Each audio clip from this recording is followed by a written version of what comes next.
I always thought loyalty was a virtue. That's what my father, Thomas Bennett, I used to say when I was little. Hold the family together. Clara. No one else will. I took that to heart. For 17 years, I carried the family like a duty. When father died suddenly, I shelved my dream of college, found a job at a small accounting firm, and promised my mother, Margaret Bennett, that I'd keep the lights on. My sister, Victoria, did not make that promise. She left for New York, built a career, became the kind of woman people quoted in magazines, all poise and polish. He never envied her. At least not until she came home after father's funeral and started rearranging everything as if grief were another task on her to-do list. But in those early years, I mistook her certainty for leadership. I thought she was saving us. It started quietly, Clara. Could you pick up mom's medication, or Clara? I'll handle the estate paperwork. You just focus on work. Then, over time, you don't need to work so hard. Stay home with mom. I'll take care of the finances. I believed her, because she was the one who left and came back successful, while I was the one who stayed and made do. Mini hook 1. Sometimes devotion looks a lot like obedience, until you realize you stopped being part of the family and became its unpaid employee. 17 years later, the house still smelled faintly of lavender and lemon oil, my mother's doing. She was 70 now, her memory flickering between clarity and confusion. Victoria had just turned 40 and seemed to own the air in every room she entered. That evening, as I came home from the office, she was already at the dining table. Laptop open. Papers neatly stacked. Perfect timing, she said, smiling that managerial smile. We were just discussing something important. Mother looked uneasy. Your sister's been helping with my doctor bills, she said. That's good, I replied, setting down my purse. Victoria gestured toward me. Actually, we've been thinking since mom's health requires constant attention, it might be better if you stepped back from your job. You'd be here full-time. I can transfer some funds monthly. The words landed like lead. You want me to quit my job? It's not quitting, Clara, she said gently. Too gently. It's choosing family. I know you've always wanted to take care of mom. This would make it official. Secure. I've even drafted a caretaker stipend agreement with a reputable agency. She slid a folder across the table, blue, embossed with a firm's logo. Inside, numbers stared up at me, small ones. The kind that said, dependency more than salary. Mini hook 2. Sometimes betrayal doesn't come as a shout. It comes printed in Times New Roman and notarized. I glanced at mother. She looked away. It's only temporary. Dear. Until I feel better. And if you don't, I asked. No one answered. Victoria leaned back. You've carried this burden for too long. Clara. Let us take care of the rest.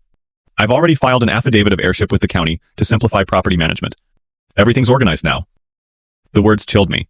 Affidavit of heirship. She waved a hand. Just paperwork.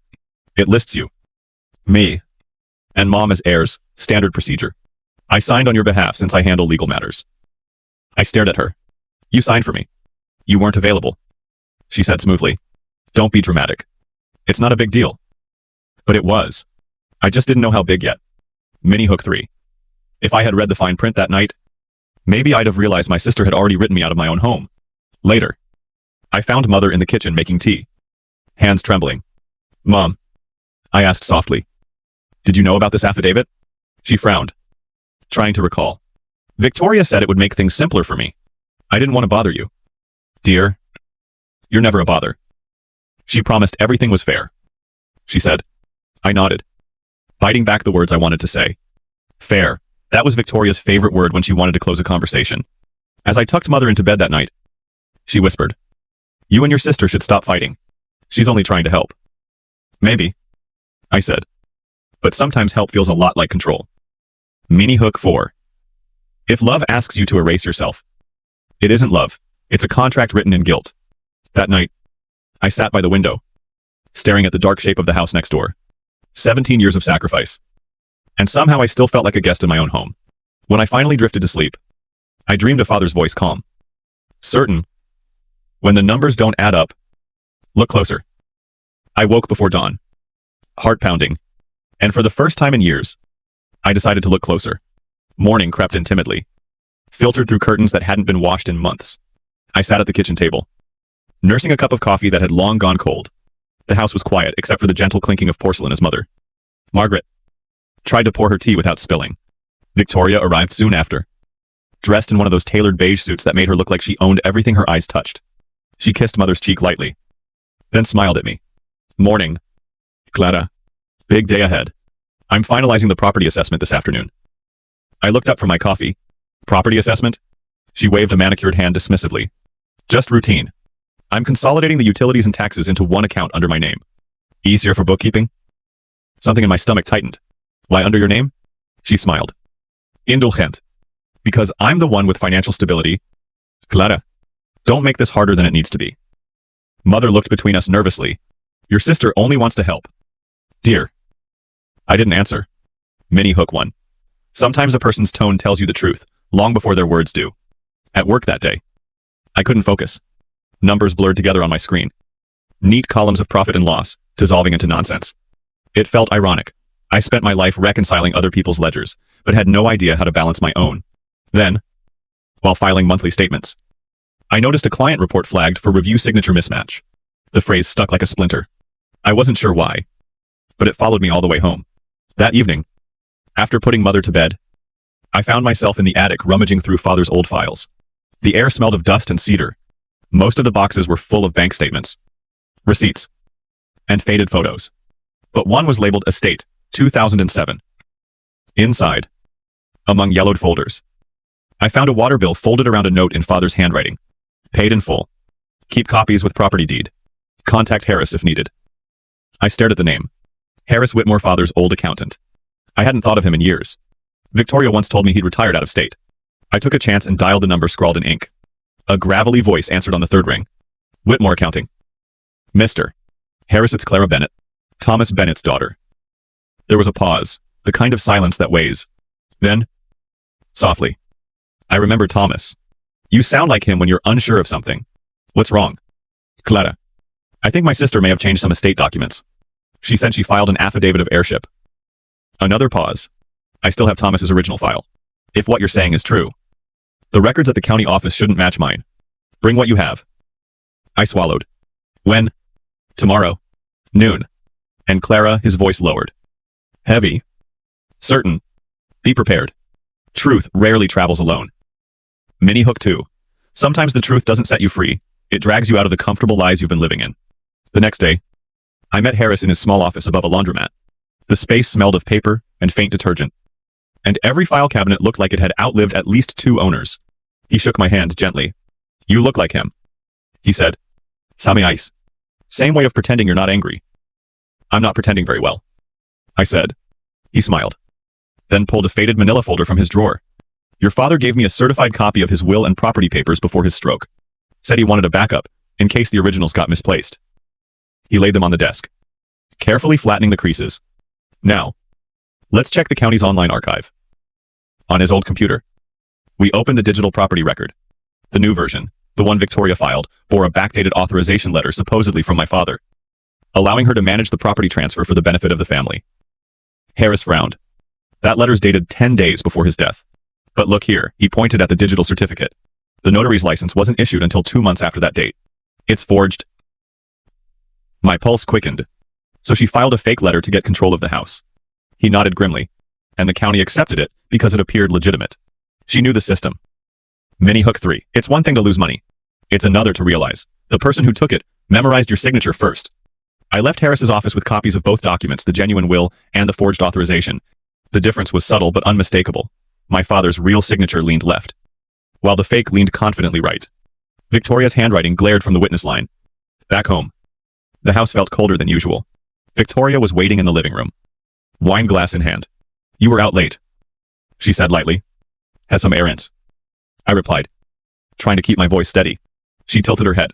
You met with Harris, didn't you? I froze. Relax, she said. You're predictable. Clara. Always running back to old men for help. What did he tell you, that I'm some sort of villain? I didn't answer. She took a slow sip, her eyes glittering over the rim. Whatever you think you found, it won't matter. The house is already in motion. The county doesn't undo filings easily. You should know that. Being in finance. Maybe not, I said softly. But the courts do. Her smile faltered. What are you implying? I'm saying you forged father's letter. She laughed. Too loud. Don't be ridiculous. He wanted me to handle things. He wanted both of us to handle things. Her tone sharpened. You really want to start this war? Clara? No. I said. But you already did. Mini hook 4. Every fight has a moment when one side realizes the other isn't bluffing anymore. This was hers. That night, I couldn't sleep. I opened Father's folder again, scanning through the pages. And there, at the very back, I found something I'd missed, a small handwritten note, almost hidden behind a receipt. If anything happens, Harris holds the truth. Clara will know when to ask. I sat back, tears stinging my eyes. He'd known. Somehow. Even as he was dying. He'd known which daughter would protect what he built, and which one would burn it for control. Mini Hook 5 grief isn't just about losing someone. Sometimes it's about finally understanding what they tried to warn you about. I placed the note beside his photo on the desk and whispered, I know now. Dad. I know. Rain arrived with the dawn, not in torrents, but in a steady rhythm that filled the silence between thoughts. It had been a day since Harris showed me the truth. Yet every detail still echoed in my head. The forged letter. The fake notary license. The way Victoria's signature danced arrogantly beneath Father's. I sat by the window, tracing the condensation on the glass. Mother's soft footsteps shuffled down the hallway. You're up early, she said. Voice hushed. Couldn't sleep, I murmured. She smiled faintly. You always used to wake early to help your father with the garden. Yes, I said. He liked order. He said, weeds grow fastest in silence. Mother chuckled softly, but her gaze drifted. Distant. Your sister's bringing papers this afternoon. Something about closing old accounts. I looked up sharply. Accounts. She nodded. She said she'd take me to the bank to sign Ham. My chest tightened. Of course she would. Mini Hook 1. Some people don't destroy you in one act. They do it in signatures one at a time. Until you no longer exist on paper. By noon, I was back in Harris's office. The city's rain clinging to my coat. He was already waiting with fresh printouts. She's accelerating, he said, handing me a file. Filed a notice of asset consolidation this morning. If she gets your mother's signature, she can move funds under joint management before the court even looks at the forgery. She's using mother's confusion, I said bitterly. He nodded. Exactly. That's coercion if proven. Then we stop it. He leaned back, studying me. We can. But you'll have to play it carefully. If you accuse her now, she'll cover her tracks. You need her to show her hand first. I frowned. You're asking me to pretend nothing's wrong. I'm asking you to be patient. He corrected. I'll file a preliminary probate motion tomorrow. It won't freeze the property yet, but it'll flag the estate as under dispute. Meanwhile, I'll send a formal notice to the bank enough to pause any transfers without alerting her. Will that hold? Long enough, he said. But you'll have to make her believe you've surrendered. Mini Hook 2. Sometimes the sharpest weapon you have is the illusion of defeat. That evening, Victoria arrived, punctual as always. Umbrella in one hand, her polished confidence in the other. Mom, she called, voice bright, ready to head to the bank. Mother looked up from the couch. Clara said maybe we should wait. Victoria's eyes flicked toward me. Why would she say that? I smiled softly. Just thought you might want to rest. Mom, the weather's awful. She insisted on helping. Mother said apologetically. Victoria's smile didn't reach her eyes. Of course she did. I stepped forward. I've been thinking about what you said about quitting work. The affidavit. All of it. Maybe you're right. Maybe I should stop fighting. Her brow arched in surprise. Really? Yes, I said. I've been tired for years. You handle the money better. Maybe it's time I let you. Victoria's suspicion melted into smug satisfaction. Finally, I knew you'd see reason. Mini Hook 3. Trust is the bait. Complacency is the trap. After she left with Mother for the bank appointment, I texted Harris. She's taking Mom now. Minutes later, he replied. Bank already received the legal hold. They can't process anything. Let's see how she reacts. An hour passed before the front door slammed open. Victoria burst in, drenched and furious. What did you do? She demanded. I looked up calmly from my book. What do you mean? The bank manager said there's a pending legal notice. They wouldn't let Mom sign a thing. I feigned confusion. A notice must be an error. You're the one who handles everything. Right. Her jaw tightened. Don't play stupid. Wouldn't dream of it. She glared, trembling. You've turned Harris against me. Harris works for the truth. Not me. Truth, she spat. The truth is, you've resented me since I made something of myself. I stood, meeting her fury with steady calm. No. Victoria. The truth is you can't stand that I'm not afraid of you anymore. She stared at me, searching for the old Clara who'd flinch. Who'd apologize. But that woman was gone. Mini Hook 4. Bullies never know what to do when the quiet one stops being quiet. Later that night, when the house fell silent again, I sat at father's desk. His old journal still smelled faintly of tobacco and ink. I turned the pages slowly until I reached the last one dated just days before his stroke. Margaret worries about Victoria's impatience. I see more ambition than sense. Clara will have to watch her someday. I pressed my palm over the words. Tears welling. He knew. I glanced at the insurance documents Harris had mentioned filed. Sealed. Untouched for years. The policy named one beneficiary, Clara Bennett. Mini Hook 5. The dead don't need revenge. They leave it to those still brave enough to carry their names. The next morning, I called Harris. I found the life insurance paperwork. I'm the sole beneficiary. Perfect. He said. That's her anchor. If she tries to move anything now, she's interfering with a verified financial instrument. It's legally protected. So what's next? Next, he said. You make her comfortable. Let her think she's still winning. Then we file the full claim. I took a deep breath. Understood. That evening, I cooked her favorite dinner, roast chicken with rosemary. Just like father used to make. When she arrived, she hesitated at the doorway. What's this? Dinner. I said easily. You were right. It's time we stopped fighting. Her shoulders relaxed slightly. I didn't mean to push you so hard. I know. I said, smiling faintly. Family does what it must. Right. She sat down, eyeing me curiously. You've changed. I've learned. I said. You were right about that. 2. Mini Hook 6, sometimes surrender is just strategy in softer clothes. After dinner, she poured herself wine. Tomorrow, I'll call the notary again. We'll finish the paperwork for Mom's care fund. That's great. I said warmly. I'll be here if you need help. She smiled. Satisfied. And for the first time in weeks, she looked at me without suspicion. When she went to bed, I quietly opened my phone and pressed record. Her earlier comments about the bank, about finishing paperwork, I repeated them softly, documenting every word. Major reveal. End of chapter. By midnight. Harris texted back. Motion accepted. Estate officially flagged under dispute. Bank notified of fraud clause. I stared at the message. Heart calm for the first time in years. The storm outside had quieted. Inside, another kind of silence bloomed, the silence of someone who finally understood her own power. Tomorrow, it would begin. The next morning arrived cold and bright, a deceptive kind of light that made everything look cleaner than it really was. I sat at the kitchen counter, watching the steam rise from my coffee, like breath escaping from something long held in. Mother was still asleep. Victoria's car was gone. For the first time in weeks, the house felt mine. On the table lay the phone. Harris had lent me an old device set up under a temporary number so Victoria couldn't track calls. I dialed. It's time, I said when he answered. Harris didn't waste words. The probate motion is filed and registered with the court. The estate is officially under review. Any asset transfer, sale, or signature attempt is on hold until further notice. What about the bank? They've acknowledged the notice. He said, if she tries to move funds again, it'll trigger an automatic freeze. Legally. You're safe. I leaned back, exhaling. Then I guess it's my turn. Mini Hook 1. The moment fear runs out of space, resolve quietly takes its place. By noon, I drove downtown to the courthouse, the same building where my father had once signed his business contracts. The halls still smelled like varnish and old paper. Harris met me outside courtroom B. His briefcase already open. He handed me a sealed envelope. This is the official copy of our motion and notice of pending dispute. Deliver this to the county notary office. It'll automatically suspend any active property updates tied to the estate file. So she can't push the transfer. Not legally, he said.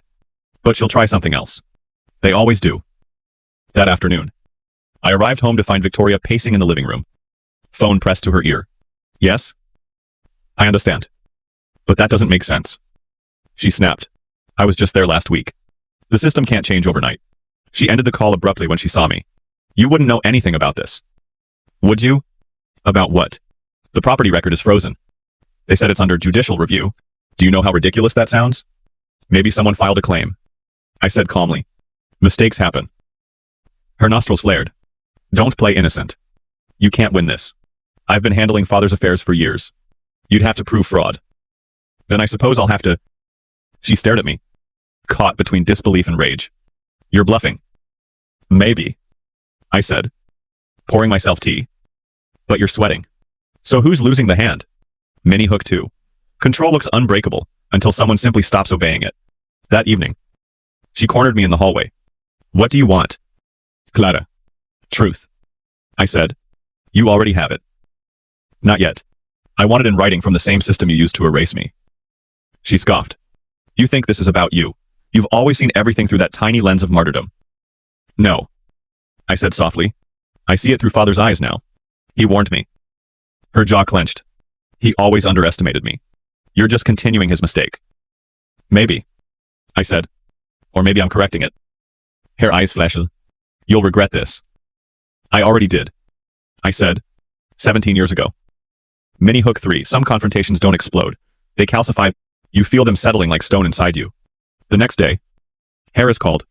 The bank confirmed it. She tried to transfer funds again under a different label. Care reimbursement.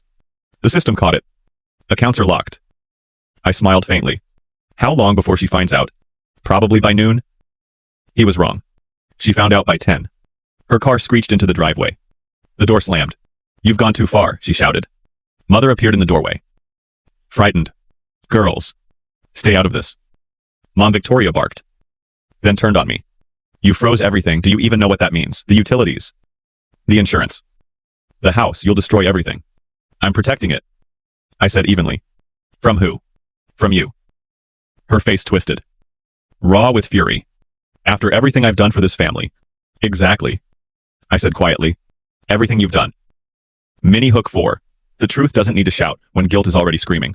She stormed out, slamming the door so hard that Mother flinched. I turned to her gently. It's all right. Mom, nothing's lost. It's just paused. Mother's eyes filled with tears. You sound so much like your father right now. I smiled faintly. That's the first kind thing anyone said to me all day. That night, as I was cleaning up the kitchen, my phone buzzed. A text from an unknown number. You've made a huge mistake. I hope you can live with the fallout. No signature. But the punctuation was perfect, precise. Deliberate. Just like hers. Mini hook 5 threats lose their power once you learn to read them as confessions. I forwarded the message to Harris. His reply came minutes later. Good. Keep it. It's evidence of coercion. I typed back, what happens now? Now we let her unravel herself. By the following week, whispers had begun. Her firm noticed missing hours. Mismatched client reimbursements. Someone mentioned the probate hold during an internal audit. The investigation that followed was quiet. Bureaucratic. Devastating. When she called me 2 days later, her voice trembled for the first time in months. You did this, she said. No. I replied softly. You did. Do you hate me that much? I don't hate you. I said. I just stopped loving your lies. She hung up. Mini hook 6. There's no satisfaction in watching someone fall, only clarity that gravity was always waiting. Major reveal. End of chapter that evening. Harris arrived at the house with an envelope. The court accepted the probate motion. He said, Victoria is officially under investigation for forgery and misuse of funds. He handed me a second document, the order authorizing the temporary freeze of the joint account under the fraud clause. It's official. He said, she can't touch anything. I looked down at the papers. At my name, printed cleanly beside the word beneficiary. For the first time, the ink felt like armor instead of chains. I whispered, so, this is what justice looks like. Harris smiled. Messy, but effective. Mini hook 7 revenge is loud. Justice is patient. Panic rarely announces itself with screaming. Sometimes it smells like citrus perfume laid on too thick. Sometimes it looks like a woman standing in my doorway at 8 in the morning, holding a paper bag of croissants like a truce flag she found on sale. Breakfast. Victoria said. Voice bright. Hands, not. The bag crinkled, the way lies do when they try to pretend they are generous. I set the kettle on. You remembered I like the almond ones. I remembered you like routine. She replied.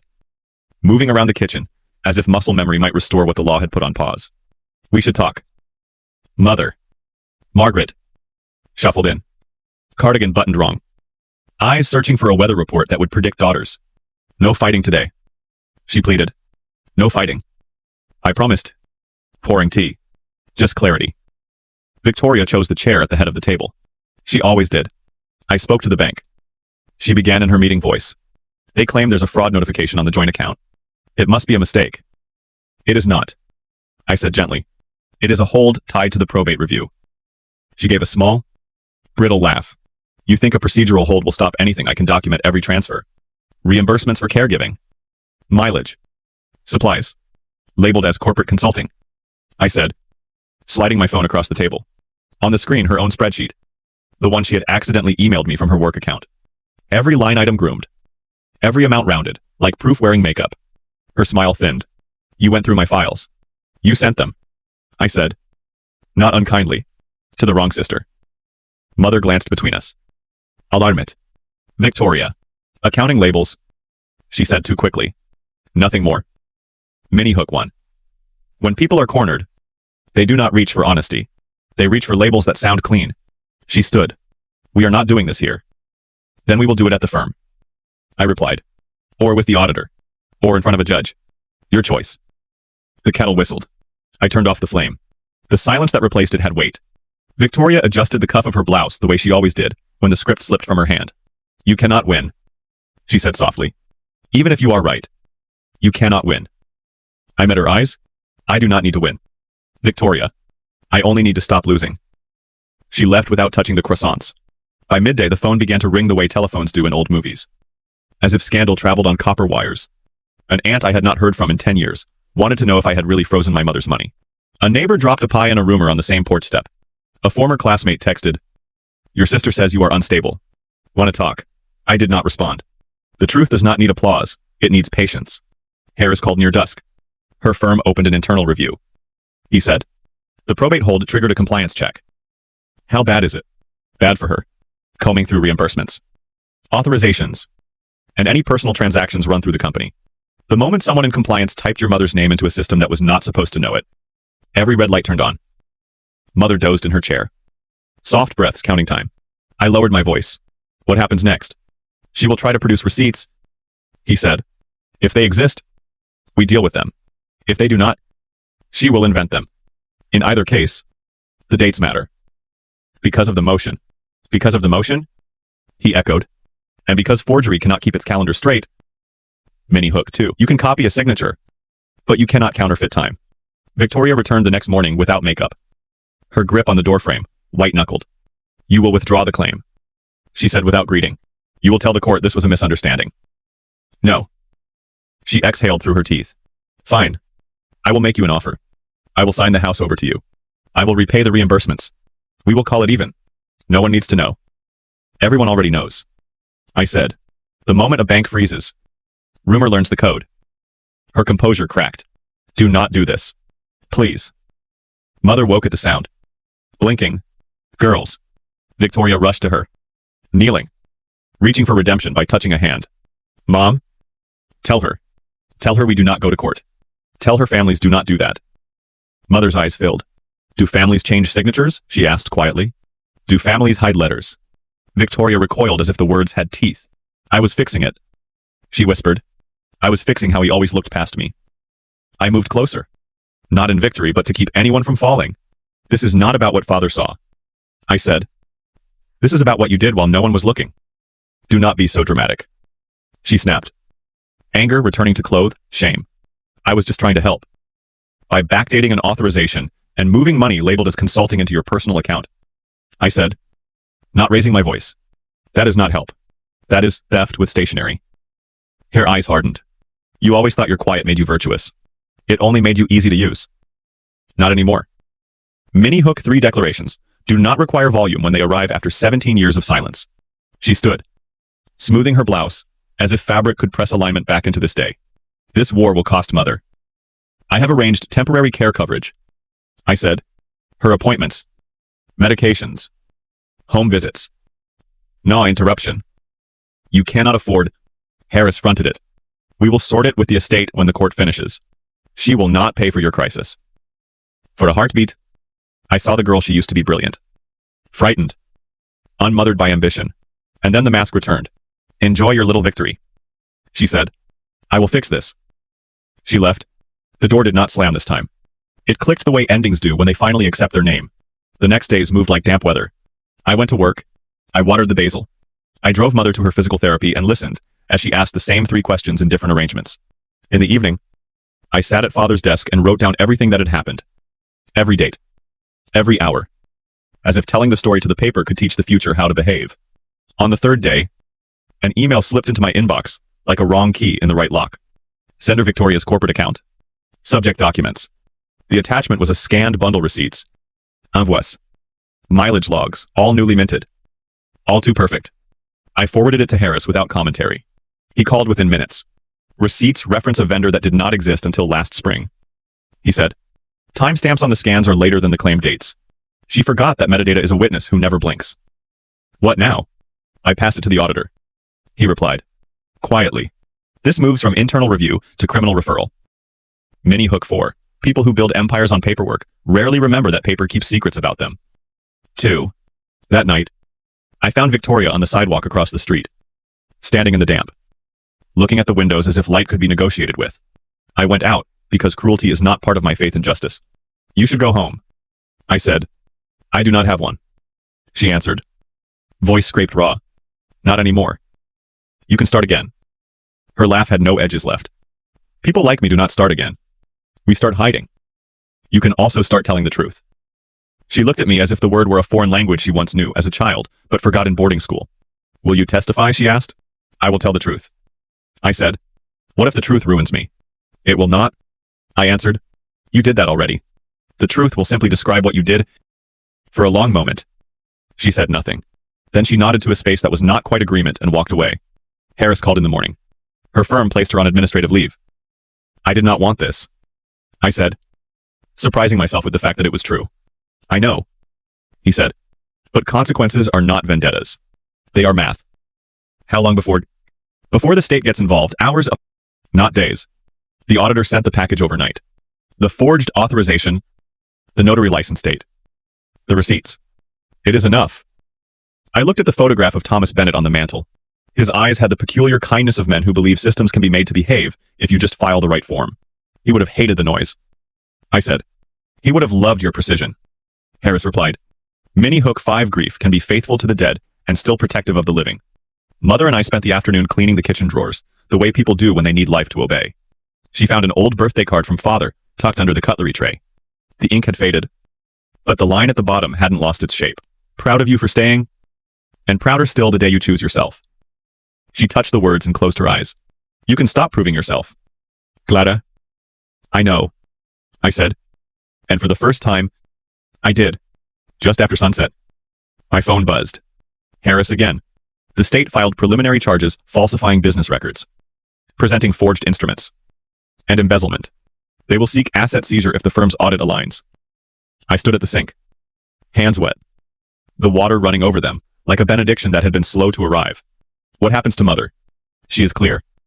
He said, your affidavit? The medical notes. The timeline. We have a clean line separating her from the decisions Victoria made.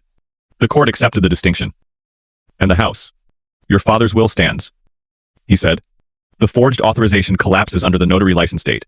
We are on the right side of the law and the calendar. Mini Hook 6. Justice is not a feeling. It is a collection of dates that refuse to rearrange for fear. I dried my hands. Outside, the streetlights came on one by one, small, steady promises. Major reveal. End of chapter. At 9. The compliance officer from Victoria's firm called me for a formal statement. Her voice was clinical. Respectful. We are concluding the internal review and forwarding our findings to the authorities. She said, for the record, the evidence indicates deliberate fabrication of receipts submitted after the probate motion date. We appreciate your cooperation. After I hung up, the house felt unnaturally quiet. Like a theater after the audience leaves. I turned off the lights in the kitchen. Then the hall. Then the living room. And stood in the dark long enough for my eyes to learn the room again. I thought I would feel triumph. I did not. What I felt was steadiness, a horizon that had finally stopped tilting. In the stillness, I whispered to the dark. I am finished apologizing for existing. No one answered. The quiet did not need to. Autumn began to arrive early that year. A slow surrender written in golden edges on the leaves outside the Bennett house. The air smelled faintly of rain, and something else endings. I woke to the sound of Mother humming in the kitchen. A tune she used to sing when Father was alive. For a fleeting second, I thought maybe peace had finally returned. But then the phone rang. It was Aunt Lydia, Father's younger sister. Her tone carried that mixture of concern and gossip, so uniquely familial. Glada. I've just heard the most terrible thing. Victoria, she's been suspended from her firm. Is it true? He hesitated. It's true. My goodness. And she says you're the one who started all this. That you dragged the family through the courts. Tell me. Dear. Why would you do that? I closed my eyes. Because someone had to. Lydia Sayed. Families shouldn't air their wounds in public. Families shouldn't create them in secret. I said quietly, then hung up. Mini hook 1. Sometimes the hardest part of telling the truth isn't proving it. It's enduring who won't believe it. Later that day, Harris arrived unannounced. His face carried that look lawyers have when they're about to deliver news that will shake something loose. The court accepted the internal audit as evidence. He said, Victoria's license to practice accounting is suspended pending trial. I sank into the chair beside him. Does she know? She knows. And she's not alone. The compliance team named her supervisor, Martin Ellis, for approving those reimbursements. They're opening investigations on him too. I frowned. He used to visit our house when father was alive. They were friends. Not anymore. Harris said. Ellis admitted that Victoria handled some filings without oversight. He's cooperating. In short, he's turning on her. I exhaled slowly. So the walls are collapsing. Exactly. Harris said, leaning back. This is what accountability looks like when it finally starts moving. Mini hook 2. When truth starts rolling downhill, even the ones who cheered the liar start running for higher ground. That evening, the phone buzzed again. This time with a message from an unknown number. Meet me. Tonight, 8 p.m. behind the old library. I didn't need a signature to know it was her. At 8 sharp, I found Victoria waiting under the lamplight. Coat collar pulled high. Eyes darting like someone who's forgotten how to be still. You shouldn't have come, she said, though it sounded like a plea. You called me. She laughed bitterly. You think this is over. The court. The firm. The auditors. They don't care about truth. They care about headlines. They'll destroy both of us. I didn't destroy anything. I said. I just stopped pretending. You think you're righteous, you're naive. The world rewards noise. Clara. You never understood that. Maybe not, I said softly. But I understand silence. And I know it's louder when it finally breaks. She stepped closer. Voice trembling. I did it for survival. After father died. You had everyone's sympathy. I had expectations. You got to be the grieving daughter. I had to be the strong one. You chose greed, not strength. I replied. Her eyes glistened. I chose not to disappear. Mini hook 3. Every villain has a reason that once sounded noble in their own head. As she turned to leave, headlights swept across the parking lot. A second car stopped near us. Out stepped a man in a gray coat, Martin Ellis. Victoria, he said. We need to talk. She froze. You shouldn't be here. I came to warn you, he said, lowering his voice. The auditors handed everything to the authorities this morning. They're freezing your corporate accounts. They have the emails, the fake vendor registrations, everything. You said you'd cover for me, she hissed. I said I'd try. But you went too far. She looked between us, betrayal in stereo. So that's it, you both destroy me. Ellis shook his head. No. Victoria. You destroyed yourself. Mini hook 4. When alliances crumble, what's left isn't loyalty, it's silence.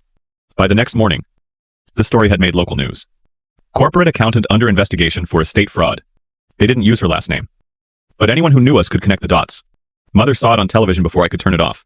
She set down her teacup with trembling hands. My baby, she whispered. My own child on the news. She made her choices. Mom, you raised us both. You did your best. Her eyes filled with tears. Did I, or did I raise one to believe love meant sacrifice, and the other to believe it meant power? I took her hand gently. You raised survivors. Mini hook 5. Parents never realize the lessons they teach until they see which child survives by which one. That afternoon, Harris stopped by again. The district attorney's office reached out. They're proposing a pre-trial hearing. Victoria's lawyers are negotiating a plea. I nodded slowly. What kind of plea? Restitution and probation. In exchange for cooperation. She'll have to testify against her supervisor and file a full financial disclosure. The house. The accounts. Everything returns to you and your mother. I looked down at the folder. He handed me the official notice of estate reinstatement. My father's name. My name. The clean black ink sealing, years of imbalance. What happens to her? She'll keep her freedom, he said, but not her career. Or her reputation. For a long moment, I said nothing. Then I whispered. That's enough. Mini hook 6. Justice isn't revenge. It's the point where pain finally stops being currency. The next day, a letter arrived in the mail. No return address. Inside, a single sheet of paper. Victoria's handwriting. You won. Clara. Congratulations. I hope the house keeps you warm. But remember, winning doesn't bring anyone back. I read it twice, then folded it neatly and slipped it into father's old journal. Neither does lying, I whispered. 2 weeks later, autumn turned colder. Mother's health improved slightly, though her memory flickered like an old lamp. Some nights, she called me Margaret, her own name. Other nights, she asked if father would be home soon. One evening, as I tucked her in, she murmured, "Your sister called?" I froze. When? This afternoon. She didn't say much. Just that she's sorry. I sat there for a while, watching her drift into sleep. I didn't cry. I just felt the quiet weight of something, almost like closure. Mini Hook 7. Forgiveness doesn't erase history. It only changes the tense. Major reveal. End of chapter A. Week later, Harris met me outside the courthouse. "It's official," he said, handing me the final order. "The estate is settled.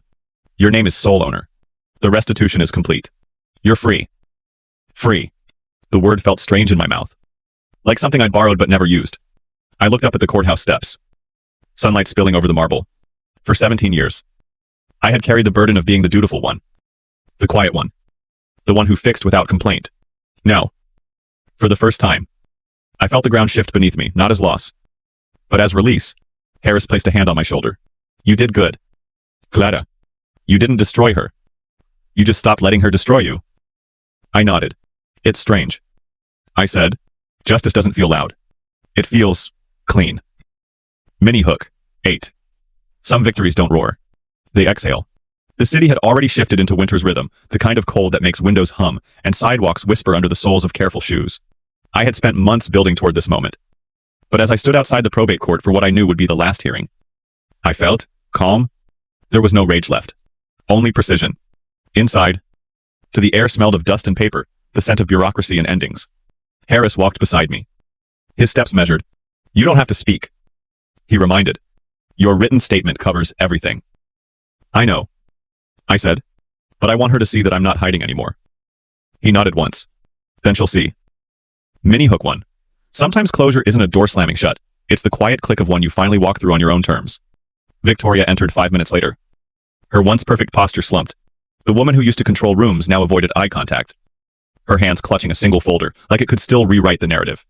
When the clerk announced the session, the judge reviewed the documents without expression. The audit report, the emails, the sworn affidavit from the notary, confirming the forged license date.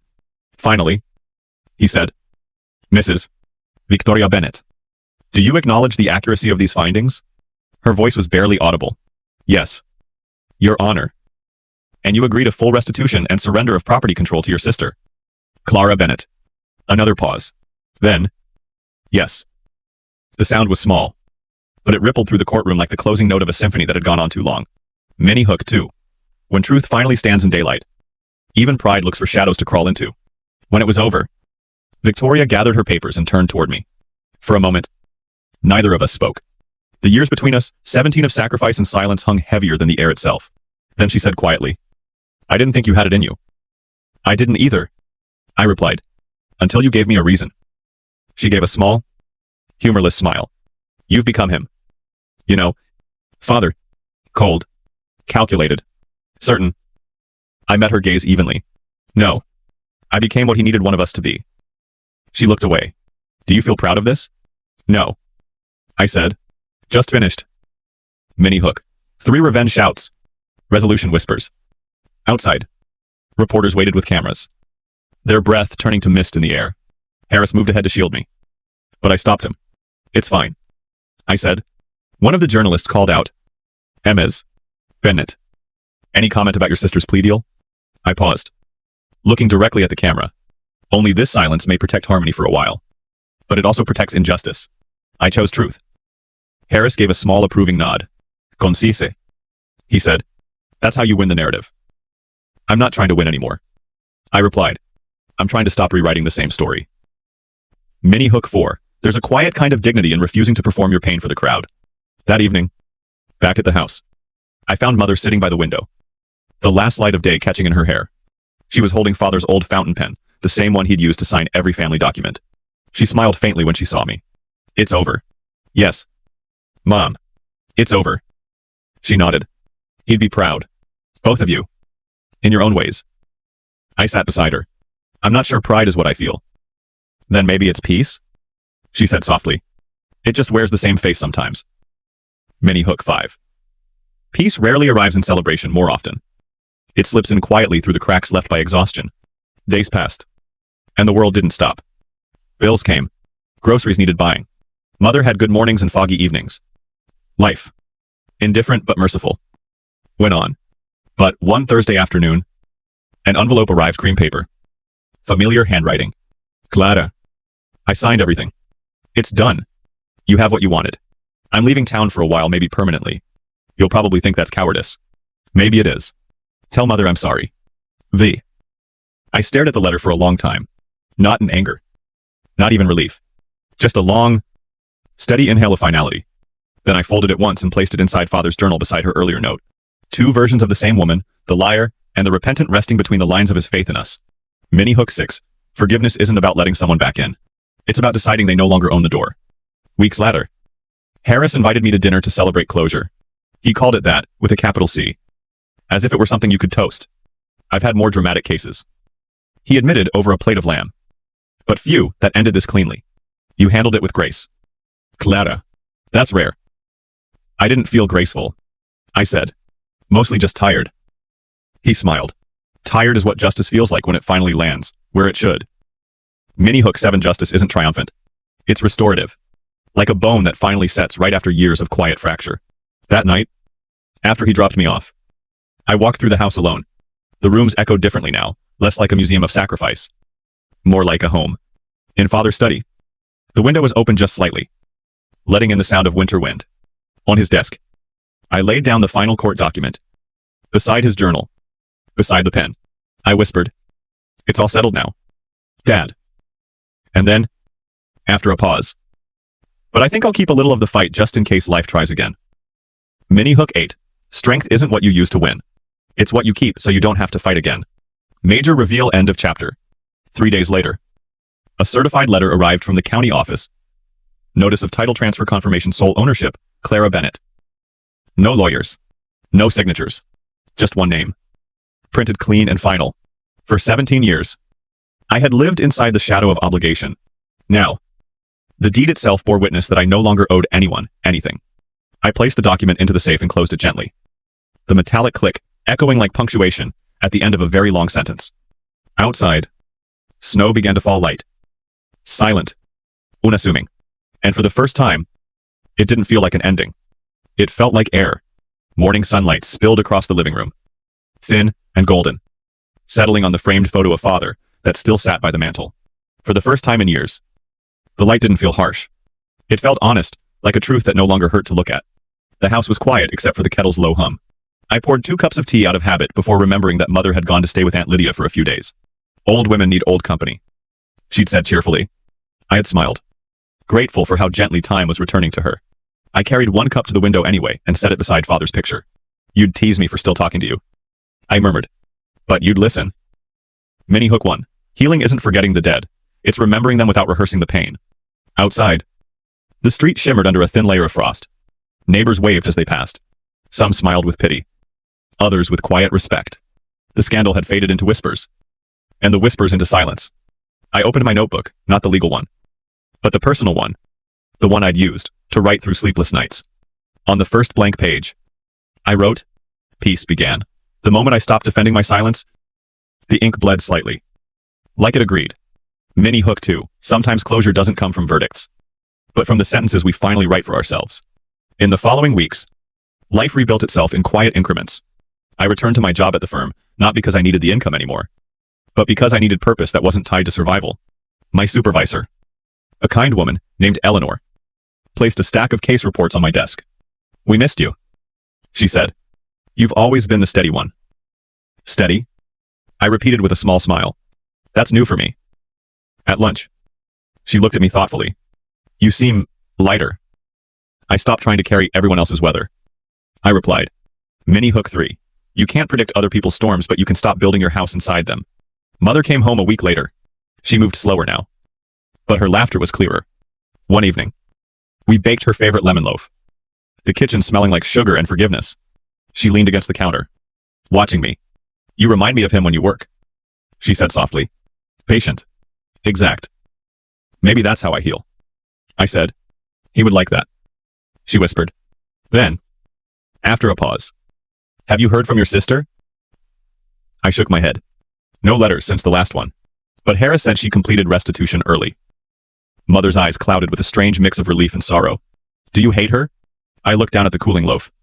No. I just stopped living in her version of the story. Mini Hook 4. Forgiveness isn't a gift to the guilty, it's permission for the innocent to move on. Winter deepened. But it carried a kind of beauty I hadn't noticed before. I started tending to Father's old garden again, the one I'd abandoned after his death. The soil was stubborn with frost. But beneath it, life waited. I planted lavender by the fence. Rosemary by the kitchen window. Harris stopped by one afternoon, holding a folder of final paperwork. It's all done, he said, handing it over. The estate's clean. No pending matters. You're officially debt-free, both financially and legally. Feels strange. I admitted. I've lived so long waiting for the next blow. He smiled. Then maybe you should start living for the next sunrise instead. Mini Hook 5 freedom doesn't always feel like flight. Sometimes it feels like stillness that finally doesn't scare you. A few days later, as I sorted through boxes in the attic, I found a small envelope tucked behind an old ledger. The handwriting was Father's pressed. For Clara when the noise is over. My breath caught as I opened it.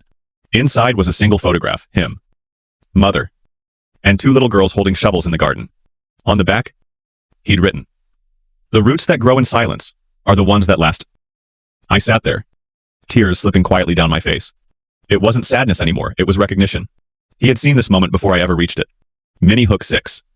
Some goodbyes are written decades before we learn how to read them. In spring, the garden bloomed, cautious but sincere. Bees hummed in the rosemary, and the lavender stretched toward the sun. One morning, I brought Mother outside with her tea. She smiled at the flowers, her voice faint but proud. You made something grow again. Maybe it was always there, I said. It just needed space. She squeezed my hand. That's what you did for all of us. Mini Hook 7 healing is just the garden that grief leaves behind when it's finally done digging. A month later, I received one last envelope, postmarked from another state. Inside was a simple note from Victoria. I've started over. I'm working at a small accounting firm by the coast. It's quiet here. Mom called me. She said you forgave me. Thank you for letting me start again. V. I read it twice, then placed it in the journal beside Father's letters. Not as a wound, but as a record of survival. Mini Hook 8. Closure isn't erasing the past, it's rearranging it into something that no longer hurts to hold. That night, I walked out into the garden barefoot, feeling the damp earth beneath my feet. Above, the stars were clear, small, precise. Unpretending. I whispered. It's over now. A breeze passed through the lavender, carrying the faintest scent of peace. For 17 years, I'd lived as a caretaker for the house. For my mother. For my family's broken legacy. But under that same moon, I realized I had finally become something else, the keeper of my own story. No more silence. No more survival. Just living. Mini Hook 9. Sometimes victory is nothing more than the ability to sleep without rehearsing your defense. I closed my eyes, breathed in the night air, and felt for the first time the quiet that doesn't ache. The storm had ended, and this was the dawn. Story 2. My spouse took home a $9 million prize, booted me out, and filed for divorce. However, she was unaware of the prenuptial agreement her parents made me sign before to our marriage. Of the 35 of us, I have a modest upbringing. I grew up in a modest 3-bedroom home that always smelled of freshly laundered clothes and home-cooked meals. And my parents reside in a peaceful suburb. I worked at a number of odd jobs after high school, including bartending, assisting at my uncle's hardware business, and finally running a neighborhood sports goods store. It was honest, but it wasn't glitzy. In contrast, my wife was from a different world than mine. Her parents drove expensive automobiles, had several residences, and occasionally threw lavish parties. Let's name them Maya, my mother-in-law, and Phil, my father-in-law. Maya. Phil had a subtle authority in any space and was a towering, imposing figure both physically and socially. His casual comments were more like subliminal threats or deceptive statements. Maya Mill was as adept at subtly expressing disdain. People might shrink at the sight of a single raised eyebrow alone, although they were never explicitly nasty to me. I could sense their disdain behind their kind remarks. I became aware of my wife's parents' intense concern of strangers stealing their family's possessions after we were engaged. Even though my wife and I had been dating for years before we could decide on a wedding date, they treated me like an outsider. Phil insisted that I sign a prenuptial agreement. Maya. I was too overcome by love and lacked the resources to challenge it legally. I insisted that it was only a little gesture to please her parents. I thought that the only assurance I needed was love. I can still clearly remember the day I signed. At her parents' enormous house. It was a warm afternoon. It was almost like a typical business transaction when Maya File lay out the document, pushed a pen in my direction, and offered me coffee. My wife said little as she stood to the side, even though it ached. I dismissed it since I thought it wouldn't matter in the long run. In essence, the agreement said that any inheritances, gifts, or trust monies that belonged to her family would continue to be her own property. However, any significant item that we obtained together, like as a home or lottery wins, would be considered marital property. That seemed strange to me. But all I wanted was to wed her. We were married in a beautiful ceremony by a lake 6 months later. The opulence overwhelmed my parents. Yet they were encouraging. When my father welcomed my in-laws, I remember the strain on his face. I believed that love would dispel all uncertainties, but he had always advised me to follow my instincts. There were no significant incidents throughout the first several years. Our residence is a condominium. Our security was aided by her parents. Although her father's gift had provided the down payment, I made monthly mortgage payments. In retrospect, it was never really a gift, more like a means of dominating us. However, at the time, I thought this was the norm for rich households. Money disputes and occasional outbursts over her parents, interfering with our decisions, were commonplace in our marriage. They would unexpectedly arrive, bring new furnishings or decor, and sometimes abruptly rearrange our entire living area. My wife would dismiss my annoyance as the helpfulness of her parents. Then the day arrived that completely upended everything. Excited, my wife contacted me to tell me that she had won a $9 million lottery prize from a random ticket she had purchased at a service station. I was thrilled at first, wishing to explore the world and abandon our jobs. But the happiness soon faded, even from my parents. She demanded that we keep it a secret. She started talking about properly claiming the money and meeting with lawyers I had never met, which made her strangely paranoid. It hurt when she told me that I would feel uncomfortable attending these meetings. I was unaware that the true bombshell was still to come. She and her aunt were searching through drawers when I arrived home from work one day. Fatigued, she broke the news in a casual manner. She was going to file for divorce. She instructed me to leave the condo and pack my things. She said it was an agreement in her name. I was blown away. Yes, I paid monthly mortgage payments. But it seems she felt her newfound wealth and her father's original down payment rendered me inconsequential. I sensed the beauty of my heart. With a trembling voice, I phoned my father and informed him that I was recently evicted from my own house. It was the height of treachery. Then came the biggest shock. I found out that my father-in-law had dispatched his own lawyer to protect her. In order to separate the lottery money from me, they wanted me out. However, they have forgotten the conditions of the very prenuptial agreement they imposed on me. It is stated that any windfall received during marriage was considered a shared asset rather than completely protecting their daughter. I suddenly understood that they might not be able to keep it all if they insisted on divorcing me immediately following that windfall. I made the decision to proceed cautiously. My father advised me to maintain my composure, get a lawyer who is not in their social circle, and prepare for a heated argument. And I wasn't going to fold. They are treating me like a disposable annoyance and have flung me down the gauntlet. They had seriously overestimated me if they believed I would go peacefully. I tried to process the shock by staying at my parents' house for a few nights. My mother was furious, accusing my in-laws of being rude from the beginning. Even though he was just as furious, my father remained realistic. First thing in the morning, he made an appointment for me with a family law lawyer, an old friend.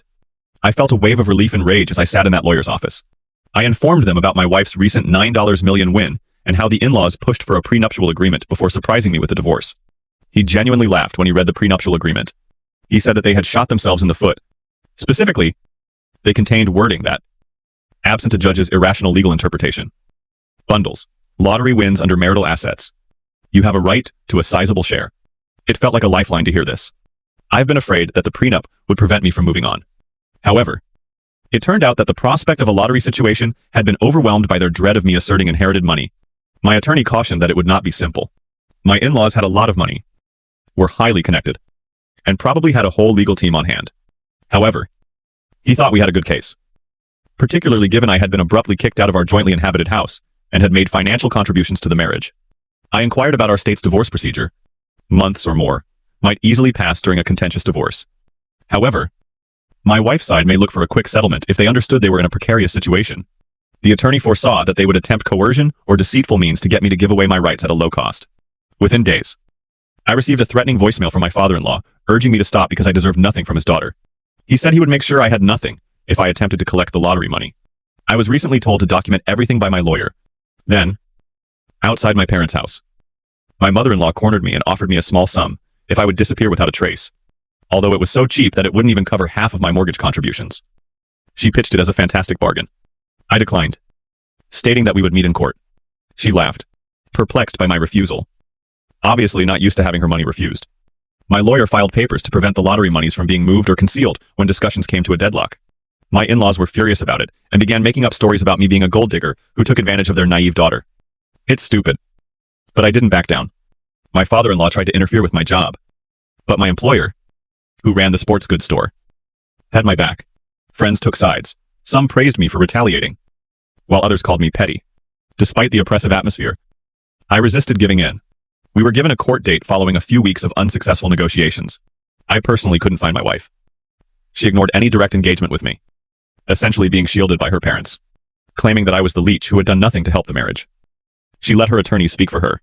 Financial documents, bill time sharing, and the specific prenuptial agreement regarding windfalls were the things my lawyer pushed back on. We also brought up the fact that I had been forcibly removed from the property. The court gave both parties instructions to get ready for a more official asset division hearing. My supervisor urged my father-in-law to get lost after he threatened him once again in a final attempt at intimidation. That simply made my father-in-law more irate. Although he was certain that a court would see through their intimidation tactics, my lawyer advised us to move cautiously. There was nothing that could have prepared me for the last court battle. But at least I knew that, oddly, the law was on my side, because of the very prenuptial agreement they imposed on me. As the weeks went by, the anxiety about the impending hearing intensified. My wife continued to stay away from me directly. However, her attorneys barraged me with motions, because she bought the ticket.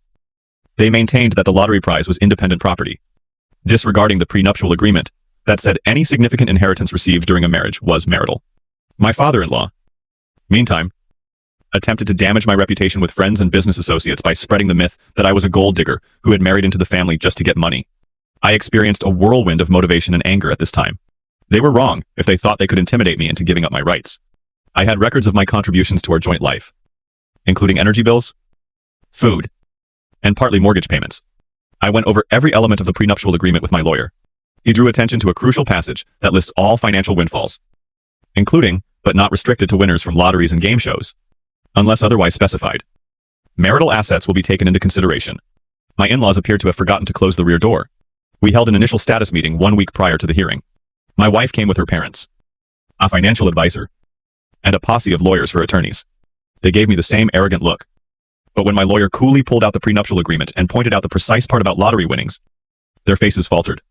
After listening in silence and appearing unimpressed by their attempts to have it dismissed, the judge ordered that all significant assets be kept frozen until the main hearing.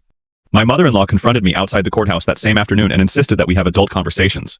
She attempted to provide a flat payment that was much less than what she had previously offered, calling it generous for someone from my background. I declined once more, informing her that the court would make the final decision, as if I were the one who unexpectedly divorced her daughter. She yelled that I was ruining the family, even though the hypocrisy infuriated me. I maintained my composure. I had been cautioned by my attorney not to get into heated arguments that might be used against me in the future. I was concerned that my in-laws might attempt to hide the lottery winnings in hidden accounts behind the scenes. Anticipating that scenario, my attorney asked the court to issue injunction prohibiting any significant transactions. Additionally, we made plans to have a forensic accountant on hand in case we thought they were embezzling money. My father-in-law became enraged. In his voicemail, he called me disgusting and said that I had drained his daughter's life of love. Given that they were the ones who tossed me out as soon as I won the lottery, it was wealthy. I worked with my lawyer to carefully prepare as the hearing drew near, to make sure I would come across as composed and truthful in court. We practiced my statement. I had receipts for the mortgage I had helped pay for, copies of the prenuptial agreement, and even a text message from my wife acknowledging our joint expenses. The attorney advised me to be succinct in my responses. Let the facts do the talking. We would respond with unambiguous documentation if it attempted emotional theater. My heart was racing as I stood in front of the courthouse on the morning of the hearing. I went with my parents for moral support. I saw my wife sitting next to her father, both of them with icy expressions. But they waited outside the courtroom once the proceedings started. With her arms folded, her mother hovered at the rear, with their immaculate suits. My father-in-law's attorneys exuded confidence, possibly thinking that resources and legal prowess could overcome the evidence. A severe woman in her 50s. The judge wasted no time. She asked both sides to make their case. The lead lawyer for my wife attempted to paint me as a small contributor who did little more than share a residence. They contended that she used her own funds to make the lottery purchase. However, my attorney calmly brought up how the prenuptial agreement specifically included these windfalls as marital property. Additionally, our bank records demonstrated that she had used our joint account card on that particular day. There was a noticeable tremor in my father-in-law's camp when we presented that proof. The court inquired as to whether they had any supporting records that demonstrated the money was her own. They stuttered, saying it was her father's contribution into the account, or that the card had been used by mistake. However, the remarks unmistakably identified our names in addition to hers.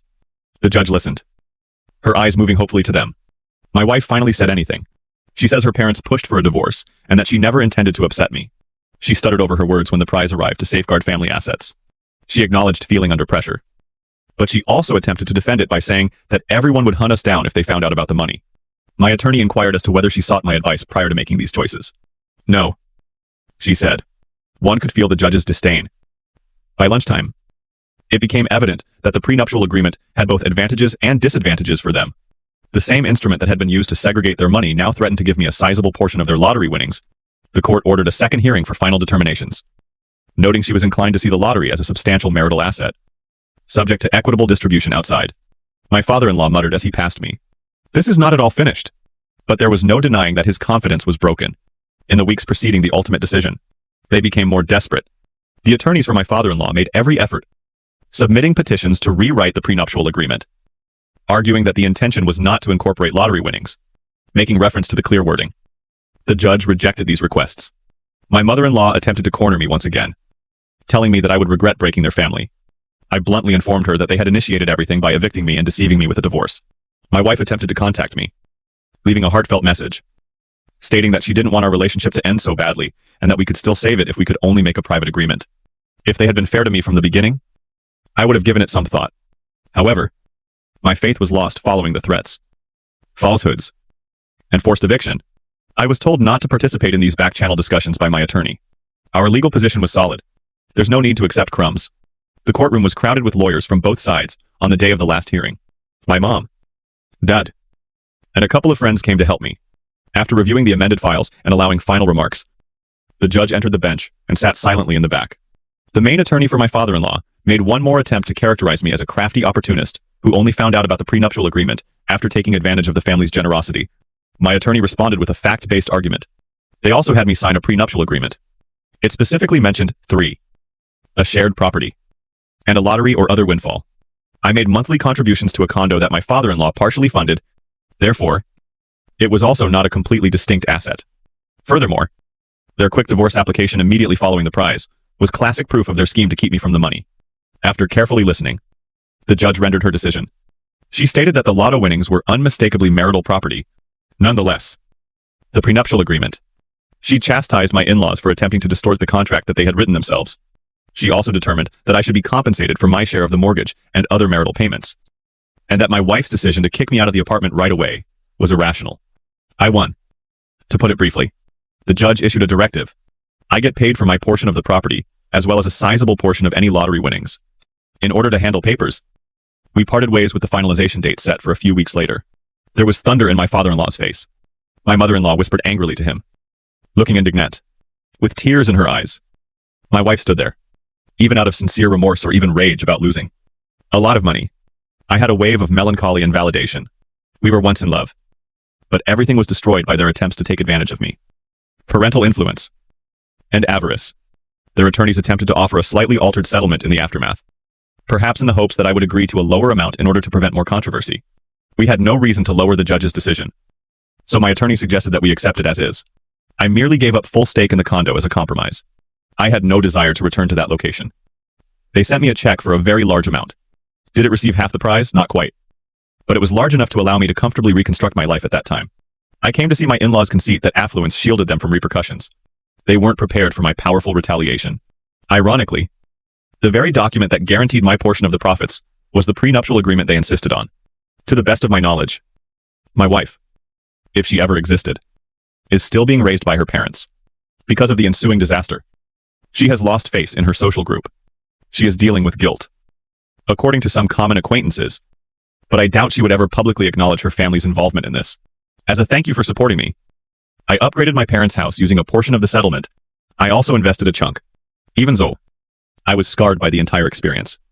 My perspective on marriage, trust, and money has changed. And I find solace in the fact that I held my ground. I resisted being coerced into taking food leftovers. It was painful, but it was an excuse. The end result seemed like a victory over oppression. No longer under the influence of my in-laws. I'm going forward. Ironically, I've gone back to living a simpler life, much as I did before getting married. But if they remember anything about me, they will see that I'm stronger, smarter, and not the gullible fool they thought they could steamroll. Let's say they unintentionally provided me with the legal tool to save me from going bankrupt. The conflict was initiated by them. I completed it. And this concludes the chapter.